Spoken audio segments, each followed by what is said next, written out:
गेल्या अनेक वर्षापासून आपण शिवसेनेमध्ये काम करतात, तर का झालं नेमकं इतकं सर्व गोंधळ वगैरे चालू आहे कार्यालयामध्ये? म्हणजे मी शिवसेना पक्षाची महानगर प्रमुख ही जबाबदारी माझ्याकडे आहे आणि मी गेल्या 30 वर्षापासून पक्षाचं काम करते एक महिला म्हणून.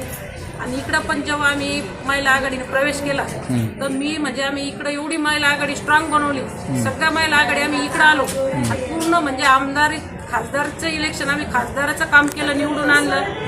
आमदाराचं सुद्धा आम्ही रात दिवस जीवाचं पाणी केलं, सर्व महिला आघाडीने डोर टू डोर जाऊन प्रचार करून आमदार बी निवडून आणले. आणि माझं जे म्हणजे माझ्या पोटात जी गाठ होती 3 वर्षापासून, पण मी ऑपरेशन केलं नाही, नको बाबा नंतर करू नंतर. हे आमदार खासदार निवडून आणल्यानंतर मी ऑपरेशन केलं. ऑपरेशनला माझे 5 महिने झाले आताशी. जर कार्यकर्त्याची जर आज वेळ आली, तुम्ही म्हणता आम्ही कार्यकर्त्याला न्याय देतो, लाडक्या बहिणीला न्याय देतो, आणि आज जर तुमच्याच लाडक्या बहिणीला न्याय नाही साहेब, तर महिला बाकीच्या महिलांनी कोणाकडे न्याय मागायचा?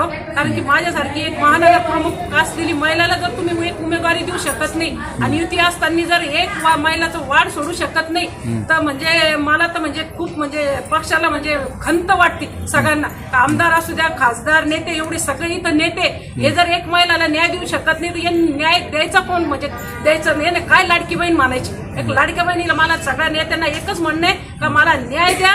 मला जर यांनी न्याय दिला नाही तर मी माझी पुढची भूमिका म्हणजे मी काय करणार आहे माझा हे सुद्धा मी सांगते.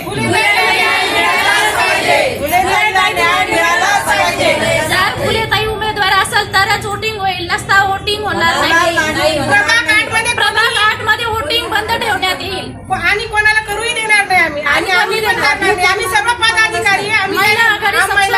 महिला आघाडी सक्षम आहे.